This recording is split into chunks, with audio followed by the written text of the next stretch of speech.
What's up, ladies and gentlemen? So welcome to our aspects video, and we can do aspects video without our aspects goggles because I can see through other planets, and I can see towards other planets with these glasses. I can see exactly what's happening inside Jupiter with these glasses.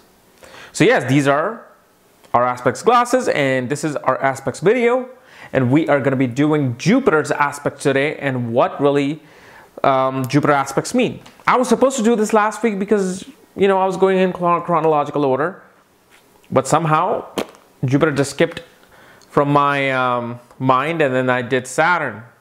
Must be the Saturn retrograde. So yes, today we are going to be doing Jupiter's aspects, and if you do not know what house Jupiter is placed in your horoscope, along with other planetary aspects, so you can see which house Jupiter will aspect along with other planets. For that, check out the links here and check out my full astrological report, including my books, Astrology, Conjunction, and Aspects of the Speed of Light, where in my book you will see all the planets through all the houses and what their aspects mean and how to study aspects, all the things here at this link, along with my new article on Saturn, consultations, everything. So let's get started with our Jupiter aspect video. So first of all, what is Jupiter? And what does Jupiter actually stand for? Jupiter can mean many things, from zoology to biology to the marine life that you see when the planet was being created. All the biological entities can be represented by Jupiter. But Jupiter mainly represents our teachers, our gurus. It's our moral education that we have come on this planet to share. Meaning, how certain things we learn in life, and we're able to ignore certain things, no matter how good or bad our company is. Sometimes you will find people who are in bad company early on in days, and their friends were like, hey, let's do this drug, let's do that drug. And yes, they were a little bit menaced, but they refused to do those things. Somehow something inside them told them this is not the right thing to do. The righteous path and a malefic path is what your Jupiter is the moral that the divine has given you, your intelligence that the divine has given you to judge things and how to perceive them. Now, Mercury is different. Mercury represents your everyday judgment of where should I put the money? How should I calculate this? I need to manage these people. How do I market these things? That's like the analytical and logical, practical intelligence. This is like our moral intelligence. Jupiter is a significator of our children. It's a significator of our wealth. For a woman, it also represents a husband, because a woman does not want to marry somebody who is of a Mars quality. Woman wants to marry somebody of a Jupiter quality. Why? Because they want somebody to give them children. That's why they do not marry Mars. Mars doesn't care for children. If he gets children, he'll just leave and he'll go to the war. Jupiter is the one who kind of like nourishes the child, teaches the child, educates the child, brings the child. It's that blessing. So whenever Jupiter aspects a certain house, and especially in Vedic astrology, Jupiter has special aspects. It doesn't just aspect the 7th house like every other planet does. It aspects the 5th house and the 9th house from itself. So no matter where it's placed, it always aspects this 5th and 9th axis. Can you follow me? Why the rishis, the sages, like Parashara and Bhrigu and Jaimini, gave Jupiter the 5th and 9th aspect? Because Jupiter is our dharma. Jupiter is what we are here to give and share to the highest of standards, to the most highest of spiritual principles, highest of theological principles. And what is in astrology, what is the 5th and 9th house? Is the houses of our dharma. What we're here to learn, what we're here to preach, what we're here to sow, what we're here to reap. What we're here to learn and share. So the 5th house represents our education, ancient text, our children, students, all the things that Jupiter represents. Jupiter rules the 5th aspect because of that reason. Then the 9th house is again a dharma house along with 5th house. Why? Because it represents our teachers, our higher learning, postgrad education, philosophy, religion, spiritual pilgrimage are seen from the 9th house. So Jupiter's, they're like, hey, nobody else to get this aspect than Jupiter. So 5th house of Jupiter concentrates on the practical knowledge of our existence. The 9th house of Jupiter shows us the higher things that we must learn. The higher philosophical things we must learn through those houses. So whenever Jupiter is aspecting the 5th and 9th house, no matter where it's placed, you're here to learn the basic knowledge and you're here to learn the higher knowledge. And once you have learned these things, you will be able to understand the divine. So anytime Jupiter aspects, first of all, he wants to put his positivity onto those houses. He wants to bring sense of hope upon those houses. Jupiter is hope. Jupiter is about expansion of our thoughts, expansion of our hopes and wishes. This is why Jupiter is a significator of 11th house. 11th house is a house of our hopes and wishes. So who's going to fulfill your hopes and wishes? It is Jupiter. Ultimately, it's Jupiter that's going to fulfill your hopes and wishes. So this is why whenever Jupiter aspects the 5th house, he's going to concentrate, those houses will become like your children, like your passion, your favorite project. When Jupiter aspects the 9th house, that will become your higher dharma. It's like you will be somehow forced to go towards and learn those things to the highest of its value. But why is it that some people do not learn these things? Why is it that some people, even with Jupiter aspecting the 5th house, do not care about children? Do not care for learning higher philosophy? For them, higher philosophy is probably bombing some mall. Their higher philosophy is just killing and beheading somebody. Is that good morals? No. That all depends on the sign that Jupiter is placed in. The nakshatra that Jupiter is placed in. The house that Jupiter rules in your horoscope. All of these things will determine. But, you know, Jupiter is a significator of celebration. All the good things in life. So, like if Jupiter is looking at your Saturn, and Saturn somehow gets you married. Without Saturn ruling the 7th house, the 1st house, Saturn being in Libra, in the Namantra chart, Saturn has nothing to do with marriage. Why did Saturn give you marriage?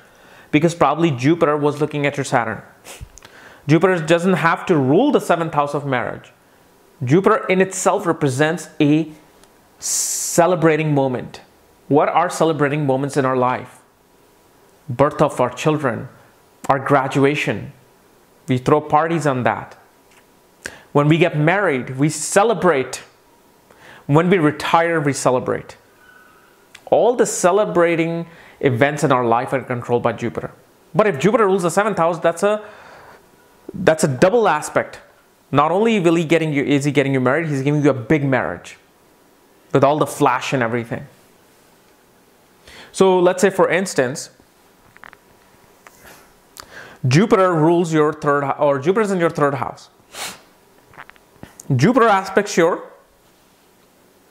5th house, 9th house, and 11th house. So when Jupiter looks at the 5th house, regardless of his house placement, what he's trying to do, he's going to make your marriage the fun environment in your life. Your marriage and your spouse will be like this student of yours. Or you yourself will perceive your spouse as your student. You'll always be preaching her, teaching her, showing her certain values that you have learned. There will be fun and games and fun moments because that's what 5th house represents. Through the spouse, you will be able to share your creative self-expression. Then Jupiter aspects the 7th house like any other planet.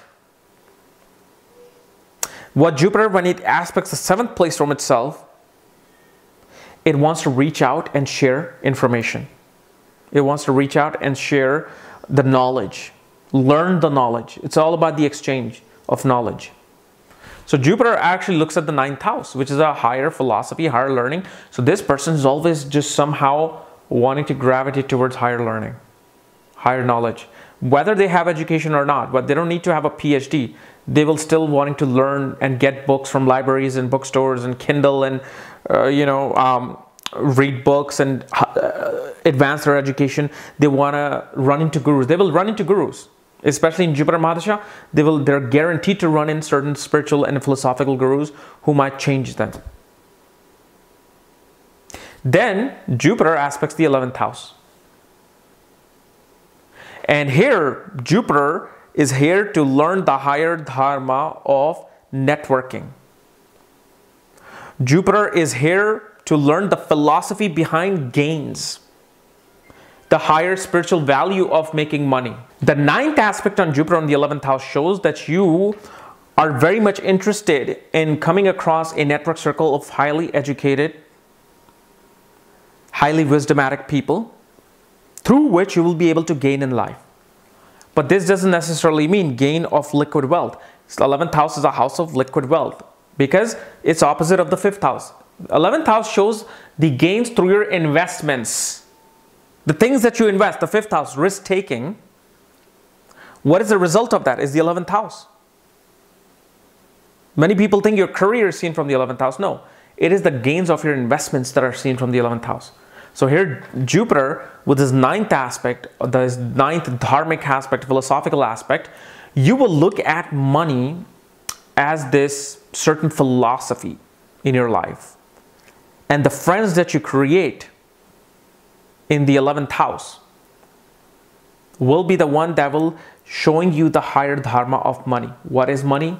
Why money needs to be gained, why money needs to be made, and why money needs to be spent.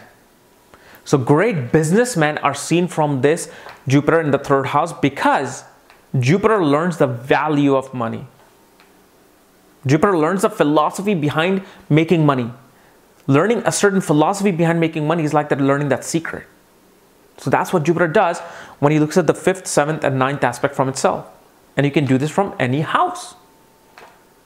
Especially in the 4th house, Jupiter will take you to the world of mysticism, occult, sorcery, spirituality, because he's looking at the 4th, 10th, and 12th house.